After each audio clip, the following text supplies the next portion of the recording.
నమస్కారం. శ్రీ సత్య ప్రేక్షకులకి శుభోదయం. నేను నారాయణ రెడ్డి. దినపత్రికలో ప్రధాన వార్తలను విశ్లేషించే కార్యక్రమం కాఫీ టైమ్ సిప్పెంట్స్కి స్వాగతం. మరి ఈరోజు మనతో ఉన్నారు సీనియర్ జర్నలిస్ట్ నూకతోటి శరత్ గారు. మరి వారిని అడిగి ఈరోజు ప్రధాన దినపత్రికలోని వార్తలు ఏంటో చూద్దాం. నమస్కారం శరత్ గారు. గుడ్ మార్నింగ్ నారాయణ రెడ్డి గారు. Very good morning and welcome to coffee time. ఒకసారి హెడ్లైన్ చూద్దాము, ఆ తర్వాత మనం ప్రకాశం డిస్ట్రిక్ట్ న్యూస్కి వెళ్దాము. మనం ముందుగా ఒకసారి సాక్షిలో చూద్దాం ఏమో వచ్చాయో. తెలంగాణ ఈఏపీ సెట్లో ఏపీ ప్రభంజనం, ఇంజనీరింగు అగ్రి ఫార్మా విభాగాల్లో టాప్ ర్యాంకులు కైవసం. బాగుంది, మంచిది.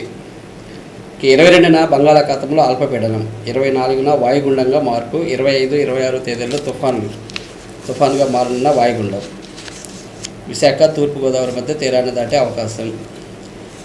సిట్ దర్యాప్తు ముమ్మరం, పోలింగ్ సందర్భంగా జరిగిన దాడులు దౌర్జన్యాలపై దర్యాప్తు వేగవంతం. లండన్లో సీఎం జగన్కు ఘన స్వాగతం, వాతావరణం అనుకూలించక 4 గంటల ఆలస్యం. పల్నాడు కలెక్టర్గా శ్రీకేశ్ బాలాజీ, పల్నాడు ఎస్పీగా మల్లిక గార్గ్, తిరుపతి ఎస్పీగా హర్షవర్ధన్, అనంతపురం ఎస్పీగా గౌతమ్ శాలి మార్చారు. ఇవి సాక్షిలో వచ్చిన ప్రధాన వార్తలు. ఆంధ్రజ్యోతిలో చూస్తే నిగ్గు తేలుస్తారా, క్షేత్రస్థాయిలో రంగంలోకి దిగిన సిట్ బృందాలు, పోలింగ్ తర్వాత హింసాత్మక ఘటనలపై దర్యాప్తు. నిన్న యాక్సిడెంట్ ఒకటి జరిగింది సార్. పెళ్లి దుస్తులు కొనేందుకు వెళ్ళి ఒకే కుటుంబానికి చెందిన 6 మృతి, అనంతపురం జిల్లాలో ఘోర ప్రమాదం. ఇక 4 గంటలు ఆలస్యంగా జగన్ లండన్కు. ఇవే మళ్ళీ ఎస్పీకి సంబంధించి. ఈనాలో చూస్తే ఏం చెప్పినా తందానా తానా, ఆయనపైనే ఆరోపణలు, ఆయన నుంచే కీలక నివేదికలు, సూచించిన వారికి పోస్టింగ్లు, చెప్పిన వారిపై సస్పెన్షన్లు, పూర్తిగా సీఎస్ పైన ఆధారపడుతున్న ఎన్నికల సంఘం.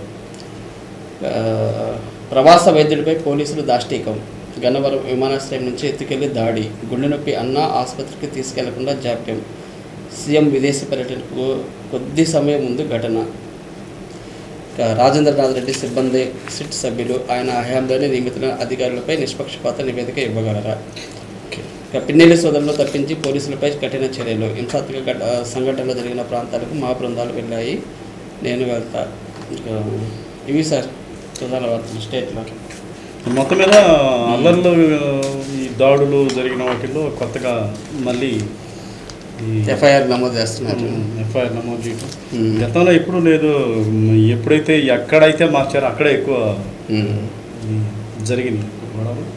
ఇదేమైనా ఇది దురదృష్టకరం. ఎన్నికలంటే రాజకీయ నాయకులు బాగానే ఉంటాడు, రాజకీయ నాయకులు ఈ పార్టీలో ఉన్న నాయకుడు ఇంకో పార్టీలో ఉంటాడు. రేపు పొద్దున చూడండి ప్రభుత్వం మారితే ఎంతమంది జంప్ అయిపోతారు. ఇప్పుడు కేసులు ఇవన్నీ పెట్టిన రాజకీయ నాయకులు ప్రధాన వాళ్ళ మీద ఎవరి మీద పెట్టలేదు, కింద అధికారులు తెలియదు వాళ్ళు భవిష్యత్తు ఏమవుతుంది. ఇప్పుడు రాజకీయ నాయకుడు అంటే వాడు డబ్బులు ఉన్నవాడు ఏదైనా చేసుకోవచ్చు.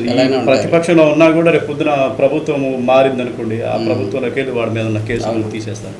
ఇప్పుడు జరుగుతుంది అదే కదా. సో సామాన్య ప్రజానికి ఎందుకు ఆలోచించట్లేదు? చదువుకున్న వాళ్ళు చాలామంది విజ్ఞానవంతులు కూడా ఈ రాజకీయ పార్టీల ఉచ్చులో పడేసి అనవసరమైనటువంటి వివాదాలు చిక్కుకొని కేసులు పోయిన చూడండి, గ్రామాలే దన్నుకుంటారు. నిన్న ఎమ్మెల్యేలు తాడిపత్రిలో జేసీ దివాకర్ రెడ్డి, ఆయన ఎమ్మెల్యే వైసీపీ రెడ్డి. ఈ కల్చర్ ఉండకూడదండి, చాలా ప్రమాదకరమైన కల్చర్. కార్యకర్తలు ఆలోచించాలి, ఎందుకు మనకి వాళ్ళు రేపు పొద్దున ఎమ్మెల్యేలు అవుతారు, అవకాశం దొరికితే మంత్రులు అవుతారు, వాళ్ళ పిల్లలు అద్భుతంగా వాళ్ళ జీవితాలు బాగుంటాయి. కానీ వీళ్ళ పరిస్థితి ఏందనేది అక్కడ ఆలోచించాలి. ఎంత అవేర్నెస్ ఇచ్చినా కానీ పోలీసు ఎన్నికల సంబంధించి అందరికీ గ్రామాల్లో మీరు ఓటేయండి, ఇళ్లలో ఉండండి, ఎంత చెప్పినా కానీ పునరావృతం అనే పరిస్థితే లేదు. నాయకులు ఏమంటే రెచ్చగొడతారండి, పోతారు, హ్యాపీగా ఉంటారు. ఏదైనా కార్యకర్తలు చివరికి అన్ని వివాదాల్లో చిక్కుండేది. ఆయన ఫేమస్ ఆయన అయితే కృష్ణదేవరాయ చెప్పాడు, నేను బాగానే ఉంటారా బాబు, మీరే అనవసరంగా కొట్టుకున్నారు. నేను మంచి మాట చెప్పాడు. అది ప్రతి ఒక్కరు చెప్పాలి, రాజకీయ నాయకులు, ఎమ్మెల్యేలు. వీళ్ళు రెచ్చగొట్టి వాళ్ళైతే వాళ్ళు ఎందుకు చెప్తారు, వీళ్ళు ఆలోచించారు కదా. మన ప్రకాశం జిల్లా వార్తలకు వస్తే సార్, నేనున్నానంటూ ఎవరిది? ఓకే, నిన్న ఈ విపత్తు కష్టాల రైతానికి వెనుదన్నుగా ఉన్న సీఎం ఎన్నికలు అడ్డం పెట్టుకుని సాయం అనుకుని చంద్రబాబు, పోలింగ్ ముగిసిన వెంటనే ఇన్పుట్ సబ్సిడీ. అంటే మొన్న 6వ తేదీనే ఎన్నికల ముందు 2 రోజులు సబ్సిడీ నిధులు అమౌంట్ మంజూరు చేశారు. బట్ ఇవ్వాలని చెప్పేసి వీళ్ళు ప్రతిపక్షాలలో కేసు దాన్ని ఆపించంటే ఇది ఎన్నికలకు ప్రలోభాలు అయ్యే అవకాశం ఉందనేది ఆపారు. సరే, ఎనీవే మొత్తం సబ్సిడీ దాదాపు 2.82 లక్షలు ఎంతో నిన్న మన వ్యవసాయ శాఖ జేడీతో కూడా కలవడం జరిగింది. ఇన్పుట్ సబ్సిడీ ఎప్పటికప్పుడు నిన్న రైతులు 4.5 కాలంలో అతివృష్టి అనావృష్టిలు సంభవించినప్పుడు సరైన సమయంలో ప్రభుత్వ వ్యవసాయ శాఖ ద్వారా చేతినిచ్చేందుకు ఇప్పుడు 1.87,691 మందికి రైతులకు 14.92 కోట్లు అందింది. మించామి తుఫాను ఇన్పుట్ సబ్సిడీ 282.320 లక్షలు సైతం రైతులకు నేరుగా 2 రోజుల పాటు జమ కానున్నాయి. ఇదొక మంచి పరిణామం. టోటల్గా ఇప్పుడు ఖరీఫ్ సీజన్ స్టార్ట్ అవుతుంది కాబట్టి అవసరం రైతులకి వాళ్ళ విత్తనాలు కూడా పచ్చి రొట్టె విత్తనాలు కూడా సబ్సిడీకి సిద్ధంగా ఉన్నాయి.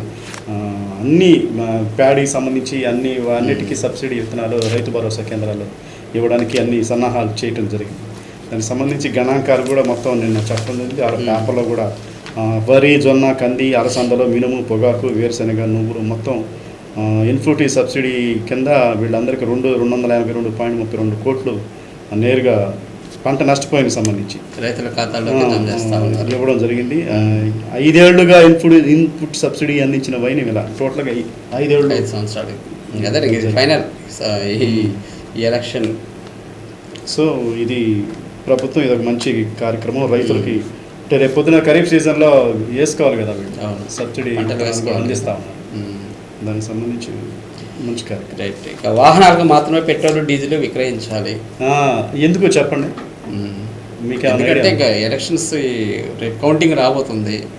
సో విడిగా విక్రయించకూడదు. అంటే సీసాలకి, బాటిల్స్కి, డ్రమ్ములకి, వాటికి వీటికి వినియోగం చేస్తారు. అసలు విషయం ఏంటంటే మీకు పెట్రోల్ బొమ్మలు అనేవి తయారవుతాయి. అవును, రాయలసీమలో కానివ్వండి, అక్కడ పల్నాడులో కానివ్వండి, ఈ పెట్రోల్ బాంబులు తయారు చేసేదానికి విడిగా తయారు చేసి ప్రత్యర్థుల మీద రాడు. ఈ నేపథ్యంలో ఇది ప్రమాదకరమైనది. పెట్రోల్ పంప్ పడిందంటే ఇక్కడ మనిషి చచ్చిపోవటం. పెట్రోల్ తయారు చేసేవారు బండ్లు కొట్టించుకొని అడిగి పోయి తీసుకొని చేస్తారు కదా. దొంగకి ఇప్పుడు పగడ్బందీగా చేసినా కూడా కానీ ఎంత నిబంధన పెట్రోల్ మనం పైప్ తోటి లాక్కుంటాం కదా. ఇప్పుడు ఈ చిన్న రంధ్రం చాలండి, పెద్ద ఆనకట్టం చిన్న రంధ్రం మొత్తం లీక్ అవడానికి. సో వీళ్ళు నిబంధనల ప్రకారం వాళ్ళు చేస్తూ ఉన్నారు. ఏది ఏమైనా నేరాల అదుపులో భాగంగా ఇది ఒక కార్యక్రమం. పెట్రోలు బళ్ళుకే కొట్టాలి. ఇంకోటి ఏంటంటే విడిగా అమ్ముకునే వాళ్ళు కూడా ఉంటారు. ట్యాంకులు పెద్ద పెద్ద డ్రమ్ములు కొట్టి ఏదైనా కొంతవరకు దుర్వినియోగాన్ని నివారించడానికి దుర్వినియోగం నివారించాలనేది చూస్తూ ఉంటాం. మనం ఎక్కడెక్కడ గ్రామాల్లో లీటర్ పెట్రోల్ పోసి పెడతా ఉంటారు, బాటిల్స్ పెడతా ఉంటారు. అది ఎవరికైనా ఇబ్బంది అంటే పెట్టుకుంటారు. కానీ నిబంధన అనేది ఒకటి ఉంటుంది కాబట్టి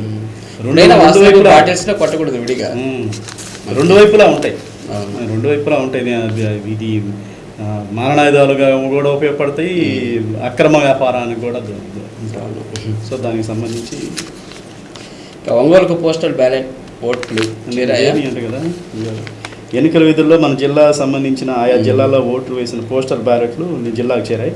ఒంగోలు పార్లమెంటు పరిధిలో అధికారి ఝాన్సీ పోస్టల్ బ్యాలెట్ నోడల్ అధికారి విశ్వేశ్వరరావు జిల్లాకు వచ్చిన స్పందన హాల్లో రాజకీయ పార్టీ ప్రతినిధులు ఎన్నికల పోటీలో ఉన్న అభ్యర్థుల సమక్షంలో రిసీవ్ చేసుకున్నారు. అంతే. ఇవి మళ్ళీ రేపు ఎన్నికల్లో స్టార్టింగ్ ఇవే కాబట్టి మొత్తం మన పార్లమెంట్ నియోజకవర్గానికి 2330 ఓట్లు, అసెంబ్లీ నియోజకవర్గాలకు 2343 ఓట్లు వచ్చాయి. దీనిలో ఆర్డీఓ సుబ్బారెడ్డి, వైఎస్ఆర్సీపీ ప్రతినిధి రామరాజు క్రాంతికుమార్, ఇతర పార్టీ ప్రతినిధులు వీళ్ళందరూ వారి సమక్షంలో చూపించాలి. అంటే మొత్తం మీద 6,000 లోపే పోస్టల్. చూశారు కదా ఒంగోలు పోస్టల్ బ్యాలెట్ సంబంధించి మిగతా ఒంగోలు వరకే జిల్లా మొత్తం వేసారు. ఓకే. ఇక ఓటుకు దూరం ఎవరి చాలా మంది దూరాలు ఉన్నారు. వాళ్ళు రావడానికి దాదాపు బెంగళూరు ఉందండి. బెంగళూరు నుంచి రావాలంటే మినిమం 2,000 ఛార్జీలు అవుతాయి. అవును, 4,000 అవుతాయి. సరే, కొంతమంది డబ్బులు తీసుకోలేని వాళ్ళు కూడా ఉంటారు. ఇవన్నీ కొంతమంది దూరం అయిన వాళ్ళు కూడా చాలామంది ఉన్నారు. సో దీనికి సంబంధించి ఓటు 2,14,832 మంది ఓటుకు దూరం. అంటే మన స్టేట్లో లేకుండా పక్క స్టేట్స్ అసలు రాకుండా అదే ఓటు నోట సంబంధించింది కాదు ఇది, ఓటు వినియోగించుకోలేదు. అవును, ఇది కొంచెం అభ్యర్థుల్లో కూడా గుబురు పుట్టింది. ఇంతమంది ఓటు వేస్తే ఏదో ప్లస్ అవుతుంది కదా, వాడు ఎట్టేస్తున్నా కానీ ఏ అభ్యర్థికైనా పడతాయి కదా. సో దీనికి సంబంధించి 2,14,832 మంది ఓటుకి దాని ఇప్పుడు ఎర్రగొండపాలెం నియోజకవర్గంలో 20,000 మంది, దర్శిలో 18,000 మంది, సంతనోత్రపాడులో 25,000 మంది, ఒంగోలులో 32,000 మంది, కొండేపులో 26,000, Markapuram 23,000, Giddalur 33,000 highest. Okay, highest Kanigiri 33,322 మంది. మామూలు విషయం కాదు. ఆయా నియోజకవర్గాల్లో ఈ 33,000, 20,000 ఇవన్నీ ఎవరో ఒకరు పడే ప్లస్ అవుతాయి కదా. సో దీని విషయంలో అందరూ ఓటు వినియోగించుకుంటే 100% పోలింగ్ జరిగేది. నోటాపై కూడా ఆల్రెడీ 80% పైన ఉంది పోలింగ్. అవును, ఇప్పుడు చూడండి నోటా సంబంధించి 2019 ఎన్నికల్లో నోటా పడిన ఓట్లను ఈ సందర్భంగా గుర్తు చేసుకుంటారు. ఈ ఎన్నికల్లో అత్యధికంగా గిద్దలూరులో 3,623 ఓట్లు గిద్దలూరులో పడింది నోటాకి, ఒక్క నోటాకి. ఎర్రగొండపాలెంలో 2,997, దర్శిలో 2,490, కనిగిరిలో 2,248, కొండేపులో 2,099, సంతనోత్రపాడు 1,600 నోటా మీద. అవును, సో ఇవి అభ్యర్థుల విజయాలను కూడా తారుమారు చేస్తాయి. అదే ఎంత చెప్పుకున్నా కానీ ప్రజల్లో చైతన్యం రావట్లేదు. ఇంకోటి ఏంటంటే ఎవడికేసినా కూడా ఇదే పరిపాలన కదా అనే కానీ ఖచ్చితంగా ఓటు వేయాలని, ప్రాథమిక హక్కు. కొంతమంది నిపుణులు అంటున్నారు ఓటు వేయకపోతే నెక్స్ట్ ఎన్నికల్లో అతను ఓటు తీసేసే చేయాలంటే అప్పుడు ఖచ్చితంగా ఓటు వేస్తారు. ఉండాలి అటువంటి చట్టాలు రావాలి. ఎందుకంటే ఓటు ఎందుకు, ప్రభుత్వాన్ని ఎందుకు ఉంది? రేపు పొద్దున్న నీ సమస్య కోసం నువ్వు వెళ్తాగా ప్రభుత్వం దగ్గరికి, నువ్వు పౌరుడివే కదా. పెట్టిందే తిను అడక్కు మెను ఏ హాస్టల్స్లో అనేవి హాస్పిటల్స్ టెండర్లో ఇక్కడ ఆసుపత్రిలో రోగులు ఎక్కడైనా పరిస్థితి అదేనండి. చూడండి మీరు వాళ్ళు ఇచ్చే మెనూని మీరు గమనిస్తే చాలా దారుణంగా ఉంటుంది. అవును, ఇక్కడ ఆసుపత్రిలో రోగులు భోజనం ఇచ్చే మెనూకి సంబంధించి ప్రభుత్వం ఏడాది క్రితం ధరలు పెంచింది. భోజనం పెట్టేందుకు 2 ఏళ్ళకి ఒకేసారి ఆన్లైన్లో టెండర్లు పిలుస్తారు. జిల్లా సంయుక్త కలెక్టర్ సమక్షంలో ఖరారు చేస్తారు. ఈ టెండర్లు చేసుకున్న వాళ్ళందరూ కడుపు కొట్టడమే పని వాళ్ళకి. అవును, ఇక్కడ 400 మందికి భోజనం అందించాలి. ఉదయం ఇడ్లీ, ఉప్మా, కిచిడి అల్పాహారం అందించాలి. అందులో సాంబారు లేదా చట్నీ అందించాలి. ఇక్కడ రోగులకు అవేమీ అందటం లేదు. కారపొడితో సరిపెట్టుకుంటున్నారు. ఇది దారుణం, కారపొడితో. సో దీని మీద రిమ్స్ గుర్తేదారు లేదు రాష్ట్రం. రిమ్స్ సంబంధించి ఆకలితో అలవటిస్తున్న రోగులు తాకీదులు ఇచ్చినా ఇప్పటికీ మారని తీరు. వీళ్ళకి ఎవరో ఒకరు రాజకీయ నాయకులకి సపోర్ట్ లేకపోతే ఆసుపత్రి సిబ్బందిని కూడా పోతుంటారు, పట్టించుకోరు వాళ్ళు కూడా.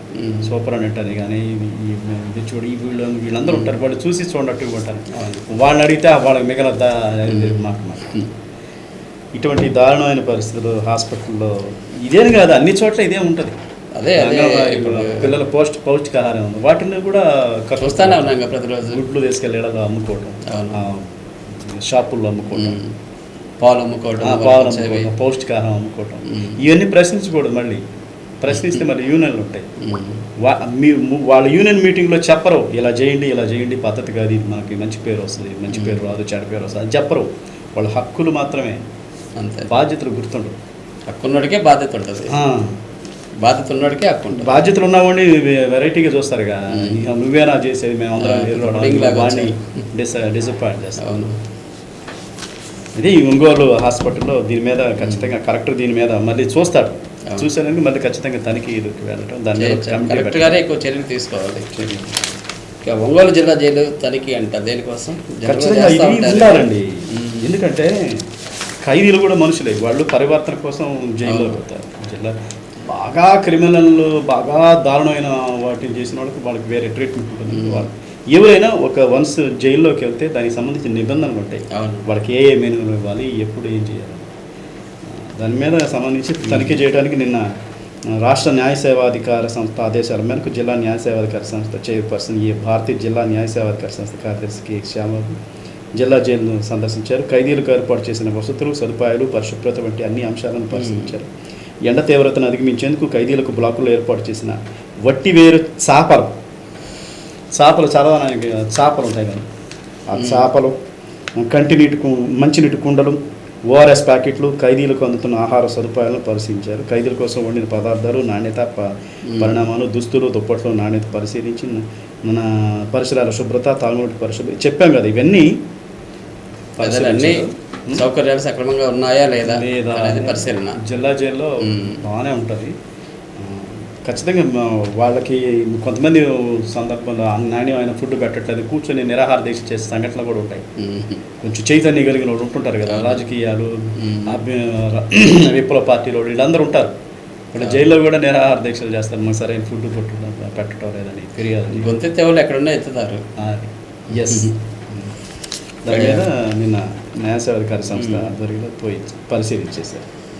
ఎరువులు అధిక ధరలకు విక్రయిస్తే చర్యలు. నిన్న ఇదొకటి మళ్ళీ ఎరువులు విత్తనాలు నిర్ణీత ధరలు విక్రయించాలి జిల్లా వ్యవసాయ శాఖ జేడీఏ శ్రీనివాసరావు. అదే పురుగు మందులు, ఎరువులు, విత్తనాలు విక్రయడేలా నియమ నిబంధనలు పాటించి నిర్ణయించిన ధరలకే అమ్ముకోవాలని జిల్లా వ్యవసాయ శాఖ జేడీఏ శ్రీనివాసరావు ఒంగోలు వ్యవసాయ శాఖ కార్యాలయం ఒంగోలు సబ్ డివిజన్ పరిధిలోని 7 మండలాల్లో ఎరువులు, పురుగుల మందు, విత్తనాల ధరలతో సమావేశం నిర్వహించారు. ఏడీఏ రమేష్ బాబు అధ్యక్షత. సో తెలిసిందే కదా, ఏదైనా రైతులు మోసపోయే సమయం ఇది కరెక్ట్గా మంచి ప్యాక్ చూస్తే అద్భుతంగా ఉంటుంది. అయితే రైతులకు తెలుసు ఎక్కడ ఏందనేది, కానీ ఒక్కోసారి తెలియదు సార్. రైతులు డబ్బులు ఉండవు, అప్పిస్తారు, అప్పిచ్చే ఎక్కడైతే అప్పిస్తారో అక్కడికి వెళ్తారు. వాళ్ళు దీన్ని ఆసరాగా చేసుకొని మోసం చేయడానికి అవకాశాలు ఎక్కువగా ఉంటున్నారు, అమ్ముతారు. సో ఇది ప్రధాన సమస్య. అది చర్యలు తీసుకుంటాము, దాని మీద సీజ్ చేస్తాం, లేనిపోయి ఇబ్బంది పెడితే రైతులని చెప్పేసి రైతులు డీలర్లతోటి, ఇప్పుడు ఖరీఫ్ సీజన్ కదా, అవును, ముందే వాళ్ళందరినీ హెచ్చరించకపోతే మరి సమస్య లేదు. ఎరువుల మీద డీలర్ షాపులు సీజ్ చేస్తాను, ముందుగానే బెదిరించడం అట్లా చేస్తాం. ఏదైనా వీళ్ళ మీద కఠినమైన చర్యలు తీసుకోవాలి సార్. ఎందుకంటే వీళ్ళు చేసే చిన్న మోసము 10 రూపాయలకు ఆశపడి చేసేది రైతుల యొక్క వాళ్ళ కష్టాన్ని ఎంత నష్టపరుస్తాయి. అంతే కదా, వాళ్ళు సీజన్ మొత్తం నష్టపోతారు. అసలే నష్టాల్లో ఉన్న రైతులు చాకరీ నష్టపోతారు. తర్వాత ఇంకోటి వీటి వల్ల ప్రమాదం ఏంటంటే భూసారం తగ్గిపోతుంది. మళ్ళీ పంటలకి అది మట్టి మరణేస్తుంది. మళ్ళీ ఇంకో పంటకు కూడా పనికిరాని పరిస్థితి, డెడ్ సాయిల్ అయిపోతుంది. డెడ్ సాయిల్ అయింది. అది మరోసారి ట్రాఫిక్ సమస్యలు పట్టించుకోరా? ఇది ఒంగోలు పడ్డా కానీ ఒంగోలు అంతే ఉంటుంది, వాహనాలు ఎంత పెరుగుతాయి ఎక్కువ. ట్రాఫిక్ సమస్య మీరు ఎన్ని సంవత్సరాల నుంచి అనుకుంటానే ఉంది. ప్రజలు కూడా అవగాహన లేకుండానే ట్రాఫిక్ ఎక్కడ పడితే అక్కడ వాహనాలు నిలుపుదల చేయటం, ఇష్టారీతినే ఎక్కడ పడితే అక్కడ పెట్టేయటం. ఇప్పుడు మనమే చూసుకున్నాం, మన ఆఫీస్ ముందే బండి ఇక్కడ ఈ కింద సెల్లార్లోకి వెళ్ళకూడదని రాళ్ళు పెడతాం. సండే అంటే అట్లా షట్టర్ వెళ్ళడానికి దోవ అన్నమాట. ఆ దోవలోని కింద నుంచి వాహనాలు రావాలి, పైనుంచి కింద పోవాలి, అక్కడే పెట్టేస్తారు. కరెక్ట్గా రోడ్లోనే అక్కడే పెట్టేస్తారు. నేను ఇప్పుడే వస్తా, అబ్బా కొంచెం పెట్టండి అంటే నేను 2 నిమిషాల్లో వస్తానని చెప్తారు. 2 నిమిషాలు కదా, అతను పోయి గంట ఉంటాడు అక్కడ. 2 నిమిషాలు వెహికల్ వెళ్ళాలంటే ఇబ్బంది, కష్టం కదా. అదే కామన్ థింక్ అనేది ప్రతి ఒక్కరు చదువుకున్న వాళ్ళే చేస్తారు. ఇది చదువుకున్నాడు అని కొంచెం పెట్టండి అంటే ఇప్పుడే వస్తాను చెప్పేస్తారు. మనం చెప్పేది కూడా వినరు వాడు. అలాగే ఇటువంటి సమస్యలు వాహనదారుల వల్లే సమస్యలు. వాహనదారులు ఒకటి సార్, పెద్ద ఇప్పుడు షాపింగ్ మాల్స్ కట్టారు, ఎక్కడన్నా పార్కింగ్ ఉందా షాపింగ్ మాల్స్ సెల్లార్లలో? ఎక్కడ పెట్టాలి? దాని మీద చర్య తీసుకోవాలి. కార్లు వేసుకొని వస్తారు షాపింగ్ మాల్. చాలా చోట్ల ఇదే సెల్లార్లో షాపులు కూడా పెట్టకూడదు, షాపులు కూడా పెడతా ఉన్నారు. కింద షాపులు కూడా సెల్లార్లో ఖాళీగా ఉంటుంది కానీ కొన్ని చోట్ల షాపులు స్టాక్ కోసం పెట్టండి. ఇవన్నీ నిబంధనలు ఖచ్చితంగా అమలు చేయాలి. అంత పెద్ద షాపింగ్ మాల్ ఇచ్చినప్పుడు సెల్లార్లో పార్కింగ్ ఖచ్చితంగా ఉండాలి. ఇంకోటి సెల్లార్లో పార్కింగ్ ఫెసిలిటీస్ ఇచ్చినా కూడా కింద ఉపయోగించుకోరు, వీళ్ళు పెట్టరు. బొరు మళ్ళీ కింద పోయి తీసుకురావాలి కదా, వాళ్ళు గోడౌన్గా ఉపయోగించుకుంటారు దాన్ని. అసలు వాళ్ళు ఉపయోగించుకుంటారు ఖాళీగా ఉన్నప్పుడు. అసలు వీళ్ళు వాహనదారులు నేరుగా పోయి పెట్టరు. మనం పని చూసుకున్నాము, వచ్చామా, మన బండి బయటే ఉండాలి, ఇతరులకు ఇబ్బందిగా ఉండాలి. మనం అయితే ప్రశాంతంగా పోయాం. ఈ సెల్లాలు ఉపయోగించుకునేది ఎందుకు? వాహనదారులు ఉపయోగించుకోవాలి. సో దీనివల్ల వర్షం వస్తే ఇక మీకు చెప్పేదే ఉంది, అంత బురదే. 10 నిమిషాలు పడితే ఇక కర్నూలు రోడ్డు మొత్తం సముద్రం లాగా, పిల్లకాలం లాగా తయారు. మరీ ఎక్కువ ఆర్టీసీ బస్ స్టాండ్ దగ్గర మరీ దారుణం. అదే సార్, ఆ వర్షం నీరంతా రోడ్డు మీద మన ఆఫీస్ దాకా చెరువులాగా తలపిస్తుంటుంది. 1 గంట పడితే చాలు. ఏదైనా ఈ అండర్ డ్రైనేజ్ కానీ, డ్రైనేజ్ కాలువ కానీ ప్రజల్లో కూడా చైతన్యం ఉండాలండి. తీసుకెళ్లి చెత్త దాంట్లో పడేస్తారు. వీళ్ళు తడి చెత్త పొడి చెత్త అని బండి పెడతా ఉన్నారు కదా, ఆ బండి వచ్చినప్పుడు మేల్కొని ఆ బండిలో ఇవి వేయాలి కదా, వెయ్యరు. వాడు అరిసి పోతారు విజిల్ కానీ తర్వాత ఆ చెత్త ఏడవారేస్తారు కాలంలో పడేయటం. అసలు డ్రైనేజ్ కాలువలు అంటే చెత్త వేయడానికి ఏమో ఉన్నాయి, దానివల్ల స్టాగ్నేట్ అవుతాయి. అది ఆ నీరు జబ్బులు వస్తాయి, జ్వరాలు వస్తాయి, ఇక డెంగీ, మలేరియా, ఇక మళ్ళీ ప్రభుత్వం అదొక పనికిరాని వాటర్ బాటిల్స్ కానీ, ఇంట్లో ఉన్న చెత్త చెదారాలు కానీ, లేదంటే టీ షాపుల దగ్గర టీ తాగుతారు కప్పుల్లో, డైరెక్ట్ అక్కడ పడేస్తారు. మరి ఎంత చేస్తారు వీళ్ళు కార్పొరేషన్? ఇదే వాళ్ళ బాధ్యత ప్రకారం చేస్తారు. మన బాధ్యత ఏది? అది మనకు కూడా బాధ్యత ఉన్నారు కదా. అవును. ఓకే శరత్ గారు, థ్యాంక్ యూ వెరీ మచ్. కొన్ని ముఖ్యమైన అంశాల మీద చక్కటి విశ్లేషణ అందించారు. Thank you. మరి ఇదండి ఈనాటి కాన్ఫిడెన్స్ పరిస్థితి కార్యక్రమం. తిరిగి రేపు 8:30 ఇదే కార్యక్రమంలో మరిన్ని తాజా వార్తలతో మీ ముందుంటాం. చూస్తూ ఉండండి శ్రీ సత్య నెట్వర్క్. నమస్కారం.